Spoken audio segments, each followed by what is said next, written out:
This is Asteria with Oshi and Lyonette. We are hosting today's discussion on Chapter 8.55L of The Wandering Inn, and we're going to go ahead and start with general impressions on the chapter. I said it from straight up. I love this chapter. Every development that happened, I squeed at the end of it, and I was super, super happy because it means Cire might die. Not so happy Lyonette might die, but Cire might die. I was delighted. Enjoy So it. Kreller of you. This is totally not Archmage, dude. Not Archmage at all. And Nope. these guys Why are being exactly do dicks you about want it Cire dead? because they know the reason that I was so delighted about the death is because the fucking language stuff that we will talk about later. So illustrate a trend which has been going on recently, which I really like, is that we are starting to see characters in situations that they're competent in. So a lot of The Wandering Inn has been people who are very good at something doing a thing they're not actually very good at. So the throne bearers in Lisk are interacting with like foreign people and who don't appreciate nobility and knights. Nier is being in the high passes, being a solo adventurer as opposed to actually having a group around him. And in this chapter, Lyonette's doing a thing. Magnolia is being competently political in deal making and whatnot. Lyonette's sort of merging her princessing and her other and her newer more being relatable to people skills and getting them together. The gentlemen are getting out of bodyguarding and more into kicking tuchus in the underworld and so on. So it's kind of neat to see. That was one of my main reactions to this chapter. Awesome. Yes.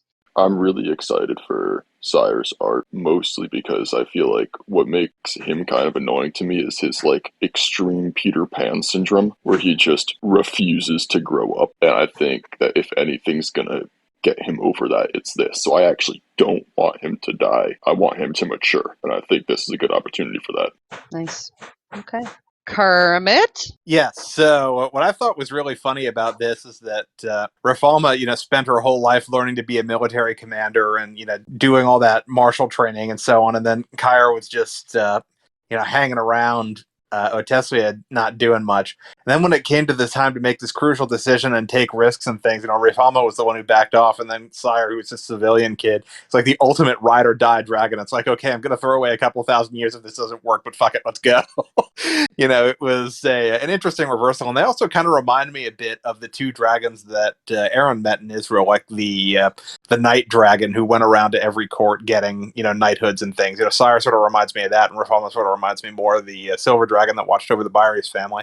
So it'd be interesting to hear their reactions if Aaron ever tells them about them after she gets back from the Deadlands. Lyonette, did you want to share your impressions? Well, I was really briefly just scrolling back through the chapter, and one of at the beginning, I think one thing that really stuck out to me after what has ended up being almost 9 million words now has been Magnolia's finally had the rug yanked out from under her feet, where she's finally come across a situation where down is up and left is no longer that way, and Teriarch is not himself.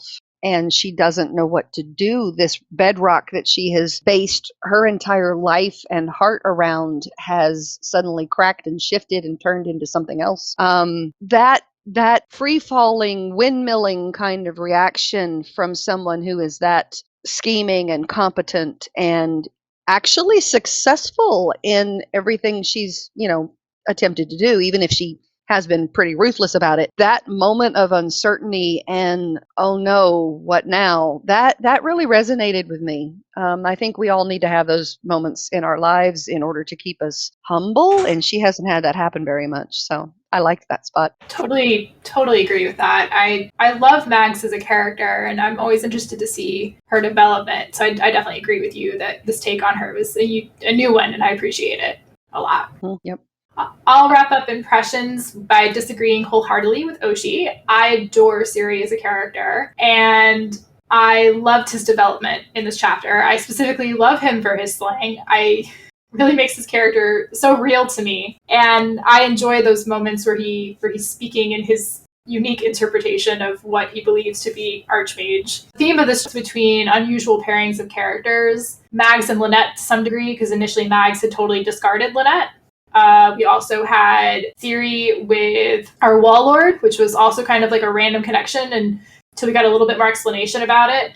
So I really enjoyed seeing those aspects. One slight critique of the chapter for me was just some out-of-character dialogue that kind of popped up in moments, particularly the woe and failure and marigolds line by Raf. But overall, I agree with everyone. I love this chapter. It made me so excited. I always love Oteslia chapters, and this was a great one. Yeah. And I firmly hope that Cire keeps making it through. And if I recall correctly, I threatened numerous tears and woe if he didn't make it through, and then he better have the resurrection scroll, better have his name on it, even though it's now been optioned off to the Fae, now that we know. But anyway, adored the chapter.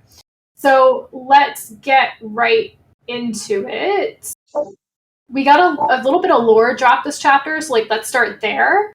First off, old ones, right? We saw Salus kind of drop this lore about old ones. So what do you guys think? What are they? Do you think we've seen anything other than maybe the dungeon one? I think we've seen a lot of people who have thought that Bella would be one, Belavier, but I don't think she started out as mortal. I don't think I would say she was one, but that's me. Nerdy Fisher has a comment first. He just barely scraped before Mr. Europe, who will be next after that. I am still holding out that Slash, I tell you, Slash is an old one. I'm still holding out. I'm butchering the pronunciation. I hope you know what I'm talking about. Oh yeah, the city with the flesh. The Cthulhu under the sand. Yeah, you know. I'm still holding out. That's an old one. Freaking terrifying, in my opinion. But yeah, Mr. Europe. Yeah. First of all, we don't know if the things from the other side, like beyond the rim, are old ones or not. But we have heard. I think it's the Antinium talk about how there's things buried beneath the ground, like which seems to be the same thing as these old ones. And yeah, presumably there was also one that in the dungeon where Niers went, because it has all the same like flavor, and it has a lot of similarities to Liskor's dungeon, and so presumably he might have actually fought an old one, which is super awesome. All right. Nabisco? Yeah, so on old ones, for Actelio Salash, I'm pretty sure, technically anything that's kind of mysterious and underground is classified as an old one. So maybe it classifies, but it's kind of too visible, I'd say. I don't think there's, a specific, species or, genus of things that are considered old ones. But as for ones that have, appeared in the book, that feel like they fit that definition, the thing that Belavier tried to summon, but failed during her fight with Grimalkin and Zern, as well as something that was kind of hinted at, where in the book that Lascia was reading about Belavier, in that book, I mentioned that Belavier destroyed a city through a contract with Unknown, and I feel like that's probably also an old one. Oh, Oshi, you okay? Yeah, Nerdy Fisher, I don't, yeah. Nerdy Fisher says sometimes the old ones die and we find their corpse or something comes over the last tide, like Actelia Salash. And yeah, I'm with Nabisco on that one. I don't know that would qualify as an old. Well, it might depending on when it came, but my impression has been that the old ones were already here. I might be wrong. Yeah, possible. We know where Actelios comes from, which is over the last tide. And old ones seem to be specifically things you find deep underground that kind of just pop up and destroy things. When they're Don't forget that the worm also mentioned, he kind of referenced old ones when he talked about creepy things that live underground that you encounter. So we did get that reference kind of indirectly. Do you guys remember what I'm talking about? So I would say that Acidolos is probably a Chudaloo inspired thing, but do you guys think that maybe the thing that Niers faced in his dungeon was probably an old one? I do not, because I think it was Salus had the quote about like people don't meet old ones. They see one and a decade later a nation vanishes or something like that when he was debriefing like Myrn on what they are. So I think if Niers had found an old one down there, either they were very, very careful and got the heck out of Dodge, or it wasn't an old one. Well, don't the Antinium kill old ones? We don't know. They've mentioned like uncovering them before. Ugh, I have to find the quote. Descantor has a comment about Niers and the old one, or dungeon. Yeah, Niers in the dungeon. So my thought there is actually it could have been, again, it's a little hard to tell because we don't know like how powerful something has to be to get classified as an old one. But I think Niers and his crew were a tier above Celis, at least. So I don't think that Celis getting smote necessarily means that Niers and his team would have. I think that they might very well have beaten something through better preparation and more people and just being higher level and better adventurers. Well, and there were 40 named rank adventurers. Well, all 40 of them were considered a named rank group. Right. So I mean, rather we don't than know Salas all by himself. Right. That's kind of where I'm going with as far as maybe Niers actually did take one out. Kermit, you're pinging me. I'm assuming you have a comment? Yes. So my sort of presumption, and it's not based on any direct evidence, is that Niers dug up some kind of remnant of the Dragon Empire from back then, and that's what it was. So there may have been some nasty critters down there, but I'm not altogether convinced that, even like a Dragon Revenant or something like what I think is under Listcore would count as an old one. But, that would be, I think, a more specific definition of what an old one is than the in-world people use. If we reserve that term for like a Lovecraftian horror or something, that's probably us doing it, not in-world scholars. Yeah, if you type something in reaction and comment, and you don't want to speak, then I will read what you've typed out loud. But if you do speak, then yes, you can just ping me and I'll introduce you. I just posted the quote in general, but it was too long to type out, like to read out, I think. Where Zern is talking to Ryoka about what they're fighting in rear. Okay. Well, for those listening, I'll read it out. Nothing. But I know what is found in the deep places. I told you, Ryoka Griffin, the Antinium came of rear. We were created by our foe, just like Krellers. Just like everything else. Time and the first queen gave us freedom to rebel, but time corrupts. The deeper we dug, the more we found waiting for us. We have found their like twice in Israel, many times in rear. Things? Zern nodded as if oblivious to how much skin was trying to crawl off Ryoka and hide under her bed. They exist across this world, things of good intention and ill, changed by time. The other species called them old things. I think your dungeon may have something like that. Why else is it so malevolent? That thing they call Face Stealer, I've tried to kill it 3 times. It lives. It could come up from the dungeon and kill every person in Listcore, I think. And the queen held it off many times, sometimes by feeding it thousands of soldiers and workers. You seem remarkably carefree with such threats around. And Oshi has a comment about Salas and the old ones. Before I speak, Nerdy Fisher says you wanted a discussion on if an old one has actually been killed. Go ahead, Nerdy Fisher, and then I'll go. Well, the things coming over like the tide, did they actually kill them or did they push them back? I can't remember if we had any like textual evidence of anybody killing anything that comes over the side. Like with Salash, it's not technically dead. It's kind of sleeping because everyone's terrified if it will start blinking through the eyes. Bookworm says that they killed them and that Drath does so quite often. We have textual evidence of this? Is this in the comics? No, there's no talk about Drath in the comics. I don't think there's any evidence that... I know it's spoken of that Drath and various other factions fight things that come off the quote-unquote end of the world, but we don't really know in what form those creatures take or what the conflict is, so I guess this is pure speculation on that. But I'll move along. So in the chapter, I know we're speculating a lot about the old ones.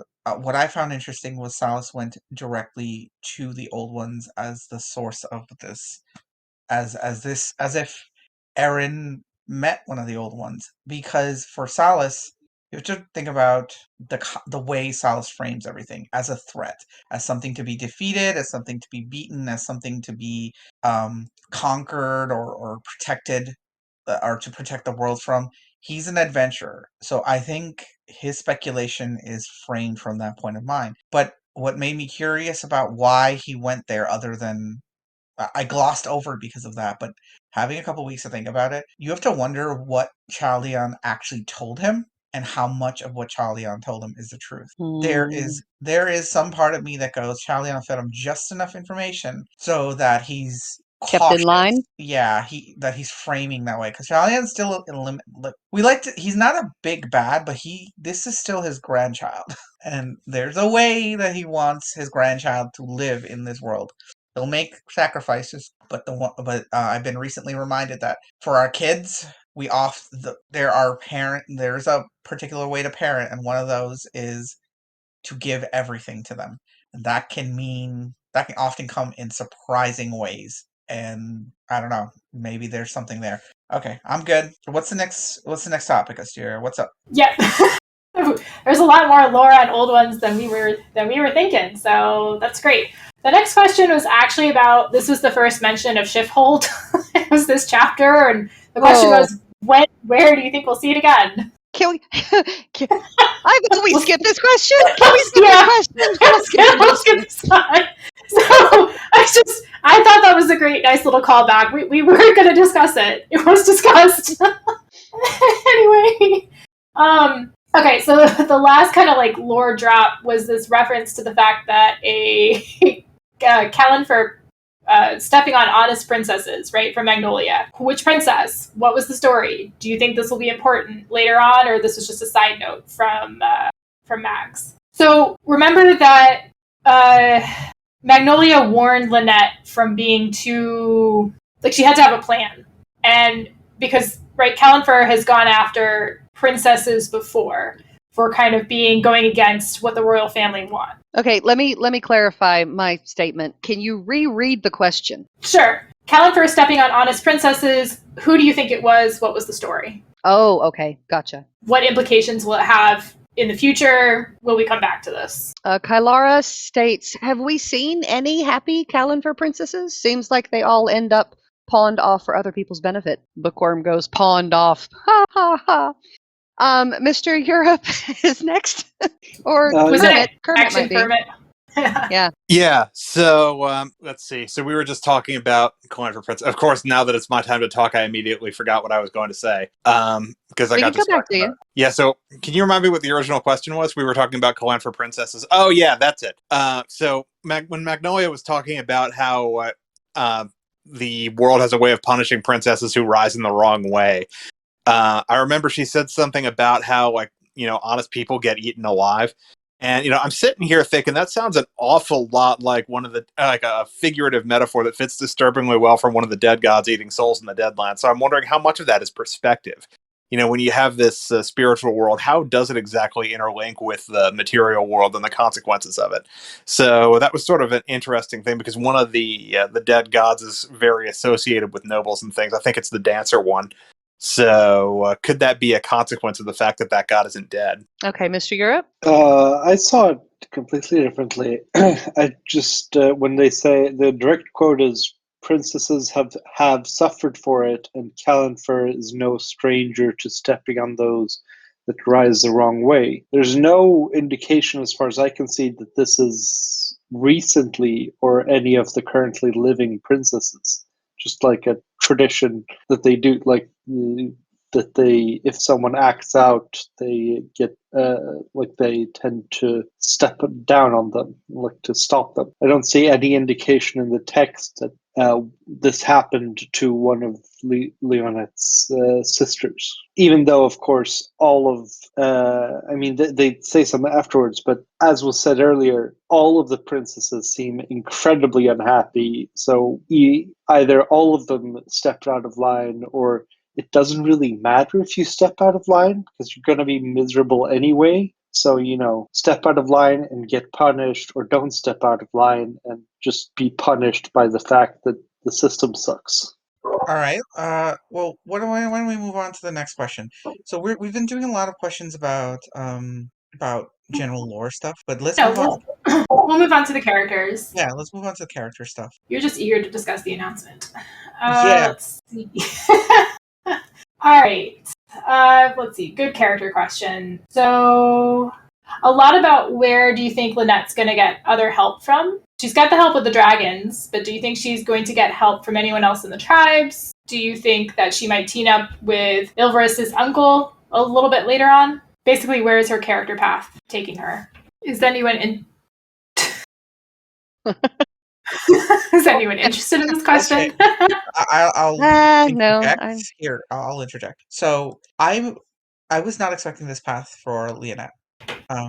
Pirate has always been a bit opaque about how it's always harder for me to conceptualize where Pirate's going to take certain characters, and Lyonette's one of them. The impression has always been she's going to be a princess, she's going to eventually grow up and leave, and then she got Mersha and their connection, and I'm like, how is that going to work with going to Calanfer? And she's a dragon princess. Maybe she's going to become like the connection between the inn and Calanfer. But honest to God, I still don't really see Lyonette's character as being fully developed as a like where is she going, as in what is she going to become. It's fun to think about worldly princess in a more mechanical aspect, but really what is she doing? She's gonna be Aaron of the royalty? That doesn't seem like Lyonette at all. So I have a good sense of who she is, but I have very little understanding of where she wants to go. The only significant development that's happened for her in terms of motivation is saving her daughter. But outside of that, what does she want to do with the power she's gaining, with the deals she's suddenly made, with the connections she's making? Erin has always had, even at her haziest, she's always had some semblance of a purpose to everything she's doing. Lyonette's purpose when she started in the story was, I need to run away from home because all of my sisters did it, and I'm gonna do it because it's the only way to grow up, right? That's how you grow up, because that's what princesses do. And then it was a disaster. She ends up in Israel in Liskor, and then she meets Aaron, and she almost starves to death, and she's like, "Oh God, I'm such a terrible person." But I want to level. I want to be that person who levels. I want to see that girl again, the one who was at her bitterest moment, said that I want to level, I want to grow, I want to be something. She is That leveling. character is gone for me. She is level. Okay, let's hear from some other people. But I say All she right, is leveling. Kermit is going to talk about something, but I've got no idea what because he's not putting the subject in the thing Oh, after the I'm sorry. thing like I keep asking. Okay, so you've been bonked verbally. There you go. Okay, what would you like to say? I did not know that you wanted us to do that. Again, ADD there. Okay. So what I wanted to discuss is something really interesting about Lyonette's build. So we found out from that Doombringer guy who was the Traveler. He was a worldly traveler, and he said that there's something unique about worldly classes, which is that it's a lot easier for them to learn skills outside the leveling system. So, there's the option of either getting skills from leveling or doing it the hard way, the way Kilbkitch got that recaptured sublimity skill, or, Aaron got Minotaur Punch and that kind of thing. Power Strike, I think she got as well that way. So it's just a lot easier for someone who has that worldly class to learn a skill from someone else. And then he demonstrated the grasshopper jump to Mersha. So, Lyonette is sitting there with, magnified training and flawless attempt, and she has a worldly type ruler class. So what that means is that it could be a lot easier for her to, learn diplomacy or another, ruler style by going around and observing how they do things. And that could be like crazy broken powerful if she takes advantage of it. So I'm going to be interested in, if and when Lyonette decides to really start exploring the great strength of a worldly class like that. All right, Nerdy Fisher is next. I think Lyonette's not becoming less of a character, but growing, because before, there's kind of the gag with the princess in the inn serving drinks and stuff, but she's now becoming into positions where her class has more weight. Instead of just flawless attempt to make an omelet, she's actually using it in these massive citywide fights with gentlemen callers, and she's expanding her influence beyond just simply buying groceries for the inn, and maybe some trade deals with a pirate farmer in another city. So I would say these chapters are leading to more important roles for her. To clarify something, Nerdy, I'm not saying her class is fading away. I'm saying the focus has been so much on Mersha being saved that I've lost track of the girl who stood in an inn and made an oath to get Eren home. I've lost track of the girl who wanted to level so much that she ran away from home, suffered through indignities, stripped away all of her preconceptions, and became the girl who greedily wanted all the classes to be that person. Was that just a goal for a book, or is that still Lyonette? Is that still inside of her? That leads into my comment. I think I'd like to, just remember that Lyonette she's had, 18 years to watch her family and how they do things, and it has not led to her leveling. So she runs away and she stays in this weird inn, and she's, having to work and take care of people and a person that she's now adopted, and she's learning about life through different eyes. And when she determines to do something, and she stood there and said she was going to go save her daughter and going to help Eren, and she goes to Oteslia, and she's using what she's learned so far, but she's only learned it in the past 6-7 months. It hasn't been that long, and now she's spent a month away from home trying these new techniques, and now she's learning from Magnolia, and she's going to put her own spin on things. Sure, she's going to make connections the way Eren did, or she's going to try to, but she knows she's not Eren, but she's going to do that whole networking thing, kind of a blend of Calanfer diplomacy with Eren sit down and just talk to everybody kind of thing. Or at least that's my take on it. Descantor, Rhythm and Bruise, Lyonette's goals? Yeah, so as I'm thinking Lyonette's goals, I think that it's shifting a little bit, because the goal of that thing was to learn and explore, and I don't think that goal is still there. I think she's done that, and now it's a question of what's she going to do with this. And she's got a bunch of goals to take care of her. She's got Eren. Now, the interesting thing here is she's a pretty good business manager kind of person, and Eren's about to be important enough that being a worldly princess secretary for Eren is not going to be a worthless world stage role. So I think that's one possibility, is kind of take what Eren has to do to save the world against the gods and run logistics and deals and all of those things for it. We have Blue Juice is not currently in the chat as far as I can. No, there he is. There he goes. Later, okay. Because Nerdy Fisher has a response, and then we'll get to his stuff when we can. All right, Nerdy. So, I would say that Lynette definitely probably has lost sight to the original purpose, but I think with these chapters and her, interacting with Mongolia and being around the knights from Calanfer, I think it's like a pendulum. It'll swing too far with her, kind of losing her purpose, that she'll swing back and she'll go back to the original character that she was and be more into the rebelling, she's a princess, but she's not a princess of Calanfer anymore. She's her own person, and will go back to being more of a worldly princess versus the standard. Do you think that, specifically during the conversation where Ilvriss kind of was like, there's crime in my city, did you think that made him a bit naive for a warlord, or not really? And also, just a larger question, what did you think of the interaction between the two Hat Bros and Ilvriss? I don't think he comes across as naive. I think he's never really interacted with that portion of society before, and it's just one more thing that he's sort of growing as an individual and realizing that there are other walks of life and other experiences that he's never had. So not so much naive, just a bit sheltered, and his worldly horizons are finally growing. Yeah, I would second that. I don't think he's naive so much as the thought of crime in Salazar has never really needed to cross his mind. Blue Juice says he's a white-collar criminal, so of course he doesn't think crime is crime. #capitalism, #Selmy was here. I love that. That was great. Action Kermit says hype for Salas starting to become Batman. Oshi has a redirect. Yeah, I didn't mean Salas, I meant Ilvriss.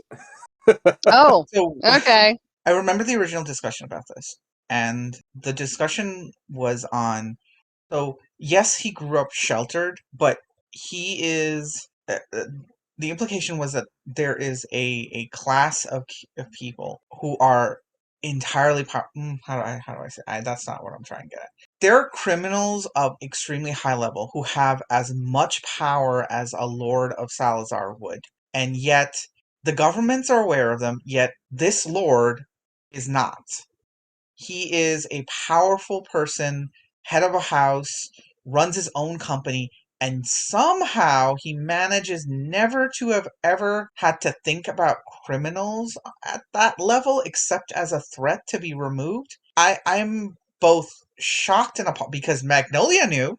So does most of the nobles in the north. So do most of the governments and people and Salas and all these people know about it.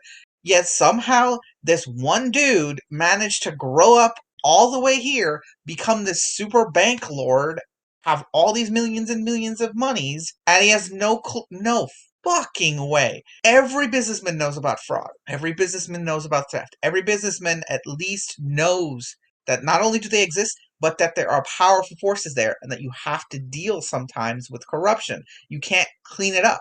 He is not, and he comes off a little naive in the chapter. I agree because he didn't even think of using people in like covert situations before the whole kill Ascrash mission. I mean, he's sheltered. He just hadn't been exposed to that way of thinking before. And I can get that. I can understand that perspective, being a bit sheltered myself until I got out into the world, so to speak. But I'll let Lynette, who's up next? Next up, we have Mr. Europe also talking about Ilvriss. Yeah, I think he is a bit naive, but it's perfectly consistent with everything he's done so far. Like his all his thoughts about the like prostitution and stuff during his chapter, but earlier in the volume, and as you said, his ideas on covert ops and all that. Ilvriss has always seemed like the very straightforward.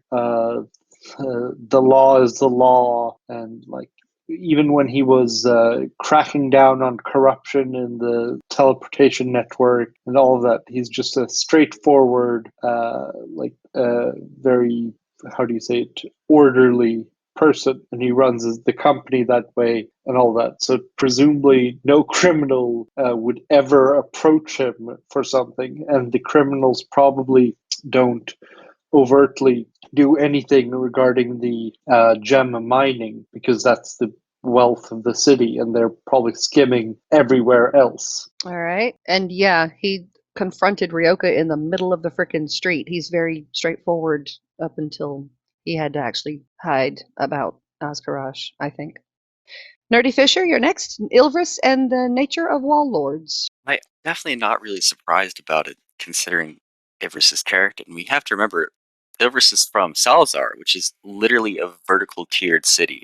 They don't usually go to where the lore reaches, right? Where I imagine all the organized crime would be happening. And all the talks we see, like from Ilvriss's past life, is them just hanging out with their warlord buddies and never really. And it's also like, I don't think Salazar has a big Gnoll population, and we've definitely found out that the Drakes are a bit of a racist. And I think, considering Salazar or Ilvriss's perspective is, like I say, they're on the upper reaches of society, and like their Gnoll population isn't really openly feuding like some of the other cities. And the watch in a lot of these walled cities is actually pretty competent compared to the northern cities. They usually crack down a lot of the hard overt crime. So it definitely doesn't surprise me. All right. Rhythm and Bruise? So my thought here is that I was thinking about this. Ilvriss may have gotten away with it because he has his parent and Ulrich to deal with these things, and I feel like that between the two of them, they're likely the ones that know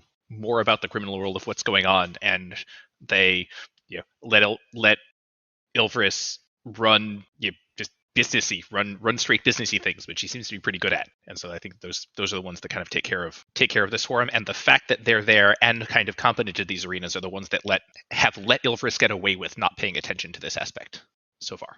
Blue Juice says drugs, brothels, and to an extent, servants or indentures and slaves are all sold legally.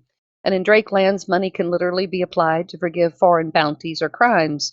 My thought is the criminals run actual enterprises in the walled cities where these things are illegal or unregulated elsewhere. Okay, we'll move to the next section, which is Raf's got the hint about, right, Terry's existence. She pretty much begs Magnolia to be able to meet Terry. Do you guys think that Raf will eventually abandon Manus in her quest to meet Terry?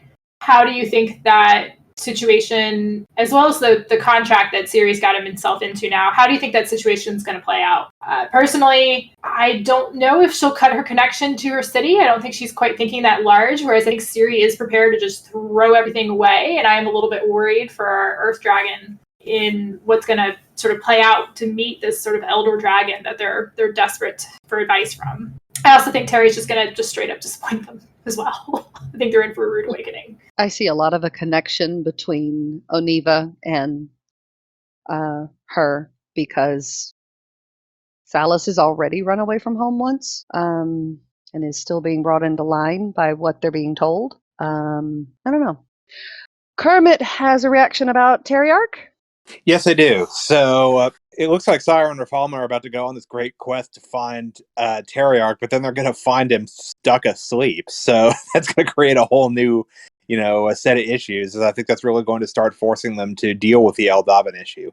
So that'll have to be like a two-pronged thing where maybe the younger dragons will be with Terriarch's physical body, and then maybe Ryoka will, or someone else in a group, who knows, maybe even Magnolia too, would go over to Wistram to deal with Eldavin.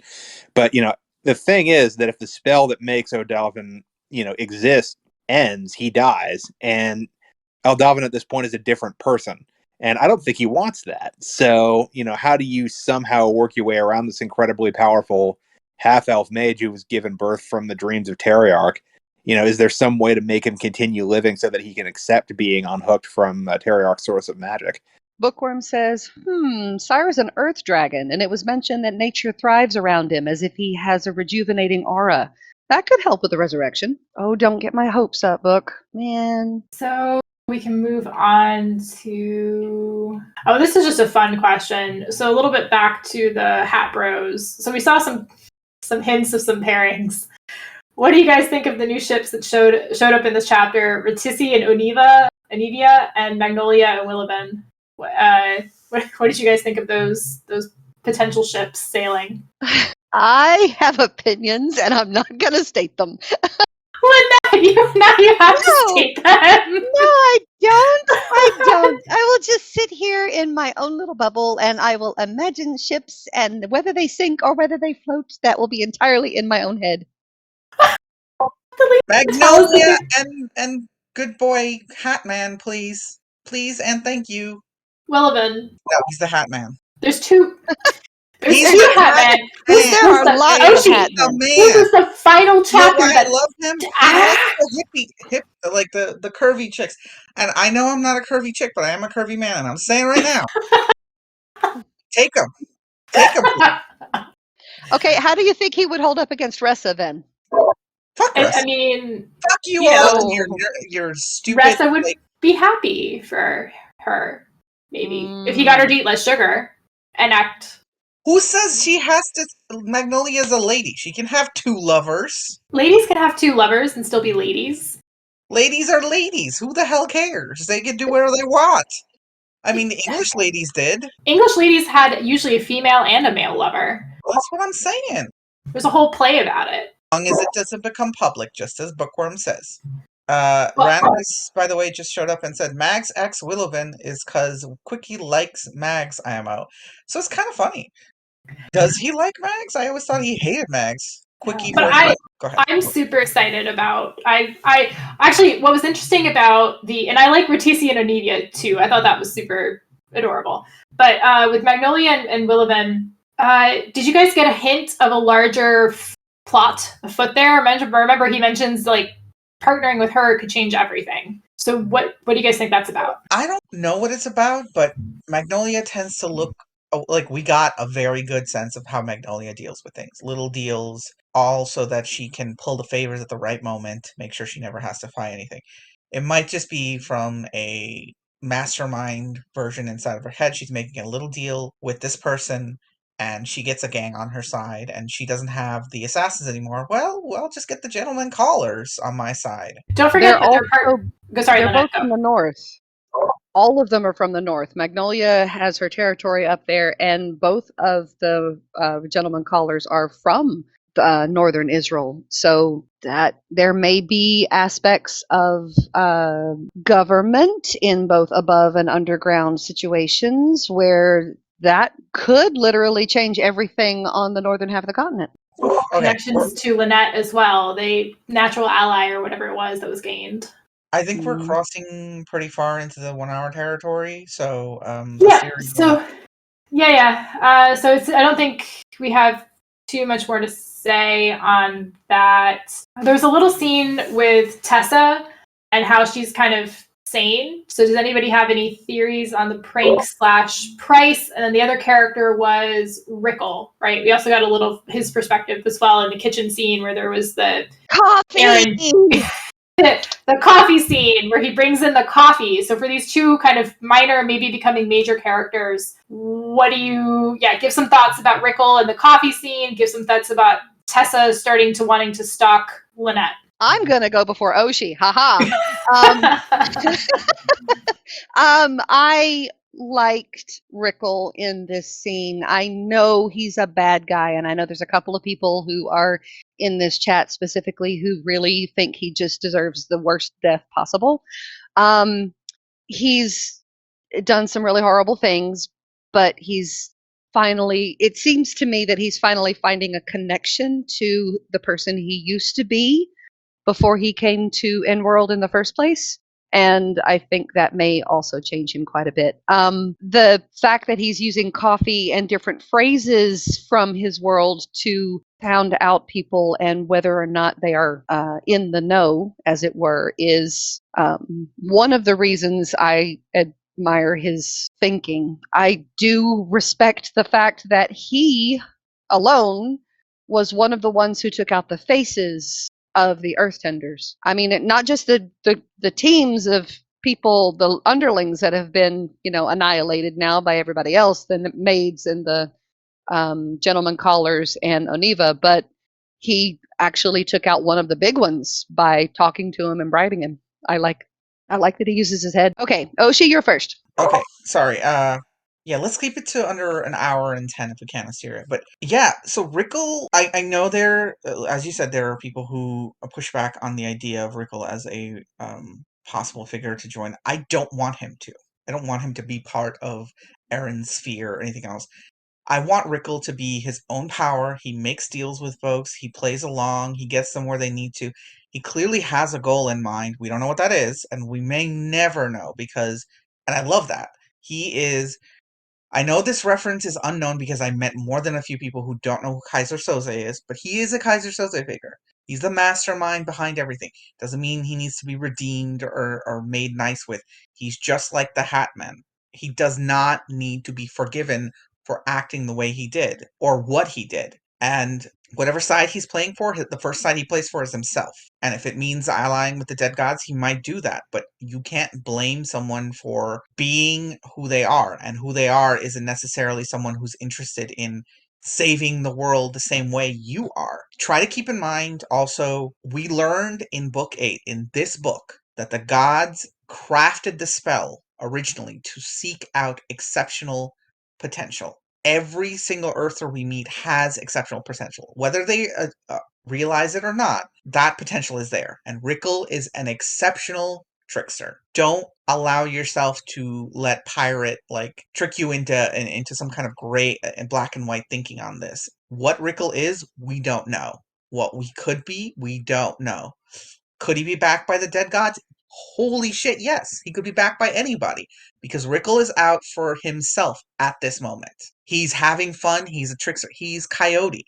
Never trust Coyote. He'll be great for you, but he will also take you into a living volcano. And if you survive, yay. If you don't, oh, it was fun. Oops. Like Coyote or Loki, yes. Think of him as a Loki figure, right? Yep. And as for Tessa, that poor fucking girl. She has been on the equivalent of lithium for 10 years, is in a fog, and then they give her something new, and she thinks she's okay, but she still hasn't dealt with the underlying issues. She still has no coping mechanisms. All she has are the drugs. And maybe the drugs are the solution for her. Try to remember, everybody is looking at her like the drugs are dangerous, maybe the drugs are the solution. For some people, they are the solution. The solution that they look for is at the bottom of a pill bottle. That's what they need in order to manage their symptoms, to manage their mental illnesses. That's what it takes. And you're stuck there for the rest of your life because otherwise you can't function. That's all I have to say on Tessa. I think, well, let's see. Mr. Europe was next. Okay, go ahead. Yeah, I agree. I think that Rickel is a great character. And I love that he's just doing whatever he wants and out for himself. He is, just to push this point, he is also a complete and total asshole.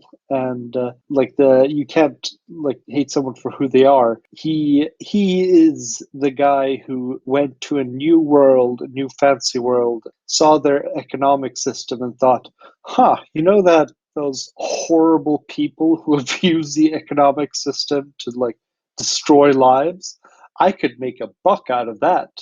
So I don't think he is kind of a terrible person, and he's definitely deserves blame. But I also don't think that he should get some kind of redeemed thing and become a nice guy at the end. That just seems boring. He's just a skeevy, out for himself, just likes getting money and getting ahead. And he does his stuff. That's a fun character. Blue Juice has a statement very similar to that. He's like, he suffers from Lacan syndrome. And I'll remind the listeners that Lacan is a very divisive subject on the Discord. He says, when a character conflicts with another popular character, it causes strife. In this case, Rickel caused Relk to suffer and Lascorians died. And yes, that's a very polarizing action that happened there. Say Next, the second thing, because he's gonna be mad if I don't. at Oshi, what's in the box? Coffee? Motherfucker. Okay, go on. Okay, Rhythm and Bruise. I think you've got. Go ahead. What? Nothing. Side comments. Rhythm and Bruise. All right. I'm scared. So I'm going to say, what complete and utter hogwash! I can't blame people for being jackasses just because it's who they are. They made the choice to be jackasses. I can blame them for it. To do otherwise is to deny their own free will and to reduce them to a clockwork natural disaster, which we should squash as hard as possible. So, I mean, he's done bad things. I blame him for it. I don't care if it's in his nature or not. I would blame me for it. I'd blame anybody for it. So I don't see why Rickel should be any different. Here's why Rickel should be different. I'm seeing commentary about his character, as if his character is what we decide is determining whether or not we like him. As in, the personality is too weird, and they're projecting a lot onto him. Stop doing that. Stop projecting shit onto him. The only actions we know is what we've read in this chapter, and the fact that he's start of the What am I projecting onto him? Hold on. Yeah, go finish. What am I projecting onto him? I'm saying what I knew what he's done, and I'm saying you said you can't blame him for acting according to his nature, and I'm saying that's hogwash, and you can, and I do. Except that people are, how do I say this? Aren't just blaming him for his. When I say nature, I mean this is somebody trying to survive who did some shit. Who the characters that we love, they have killed people. They've murdered. They've become mass murderers. They've done a lot of stuff that's so shitty. Including Aaron. Yep. Including Aaron. And somehow we gloss right over that because they're the characters we like. And Rickel, because he did a pyramid scheme that eventually harmed the people that we enjoy, is immediately on par with, what is her name? Pursua. Let's keep it in context. I vehemently disagree with you. All right. fair enough. We can all agree that we dislike Floss, though, because he's horrible. Oh. Anyway. So Kermit had something to say on Tessa, and then Rhinorus on Rickel, and then we'll wrap it up afterwards. Yeah, I remember when Salas was talking about Tessa's condition, he fairly strongly implied that a lot of, what's wrong with Tessa in the first place is caused by withdrawal. Like if you develop a chemical dependency on calming tonics or something like that, that results in addiction and then you can't calm down anymore. And, Tessa kept trying to find more and more different ways to medicate. And, every time her body adapted to that, it got worse. So I'm curious, I'm really hoping it doesn't end up this way, but, what happens when she develops, a dependency on or a resistance to the medicine from the flowers, It's like, what could that lead to? She's already in a really bad way. So I think the solution, if there is any to be found, is to try to find a way to, help people detox with like a counselor or a healer class or something. But I'm not sure if the alchemy for that even exists in the in-world. I believe Salas explicitly mentioned a mind healer is what she needed. So they do have it. They just don't. She just doesn't go for it. Rhinorus? Yeah, I guess on the Rickel piece, I think he's just I guess like he's he would be more of an interesting character to me if he was actually like Lock-in where he had made a deal, right? Because we'd see another person who'd made a deal with somebody. I just don't know that he it's like which of the current entities would have actually given him a deal, right? Like none of them are exactly like, oh yeah, this is the commerce, kind of focused one. But in terms of like him joining the cast or whatever, I just wanted to point out like Aaron allied with the Lyonette, I can't pronounce their name, but the Wistrom Illusionist faction, they're pretty much like directly against him. I think, Relk got screwed over by him. I think it's going to be pretty hard for him to, let's say, join the cast if Aaron kind of like the in crew if Aaron finds out, because I feel like, she'd get, I don't know. She could take it if she wanted to, but she'd get a lot of heat from the Lyonette. Relk would probably go after him if he found out, right? And additionally, it's not just Lascorians that died. I mean, people like all over the continent were hurt by this dude's pyramid scheme. And I mean, heck, like Aaron got put in a dangerous position stopping the riot in Versailles, right? So I think kind of considering those factors, I don't see much of a path for him to join the cast. At least that's my opinion. But like kind of like as a good guy, I guess. Mm-hmm. Okay, we have a comment from... That was... Hang on, we have a and comment it looks like there's still people who want to talk about that, and we're probably going to go keep going on this subject well into past 2 hours time. Yeah, so forever. Mr. Europe responded, I don't think Rickel is an ass because he hurt characters I like. I think he's an ass because he remembers a scheme that ruined lives and decided to use it. It's all of the nameless people he hurt. And that'll be it. We did a question from Blue Juice about the flowers and the dragons. We're not going to necessarily get to it in the recording, but I think that actually does warrant a discussion. We keep seeing potential uses for the flowers, and it would be interesting to see how those might play into dragons and worms, maybe later on, because they're another Fey object that's at play in world. But I think we should discuss that afterwards because... I know. I'm just letting it... I'm including it in the recording because I think it's an interesting point, even though we're not going to necessarily discuss it. No, this is what I want to say. So if you're listening to this recording and you wanted to hear this, you should have come. You should come and join us. You should come to the discussion. You should host your own, and we will come and talk to you about it. Well, you can volunteer to be a host in this channel. Please do. Yes, please come and host a discussion. All of us would love to hear from you, just your opinions, host a discussion on your time. We'll help you set it up. Come do that. And that concludes today's after chapter discussion. If you weren't able to make it out, go ahead and join us next time. Actually, we're not quite done. We've got a guest appearance from our resident bard. So sit tight and give it a listen. This one is done actually from the poll chapter because Pirate made a poll about fights you want to see in in-world. And so decided to go with it. Now, apparently, I misread that poll and thought it was going to be fantasy fights, but on rereading it, it looks like it actually was going to be fights that could or would actually exist. So anyway, this is a hype song for Wandering in Fantasy Fights, The Wandering Brawl. Come one, come all to the Wandering Brawl, for it's time to play in a non-canon fray. Aren't you sad this failed in the poll? Bouts minor and grand, this one's for the fans. You'll pay for a seat, but you'll stand on your feet when competitors' drum beats roll. Daria starts with her new martial arts, and with all Burr's boxing, they'll fight McTail's friend Foxkin. Vich Groundless scoffs at them with scorn. We've Relk matching spears with that Paragon gear, though she's stronger and faster. The Gecko's a master with tricks learned before she was born.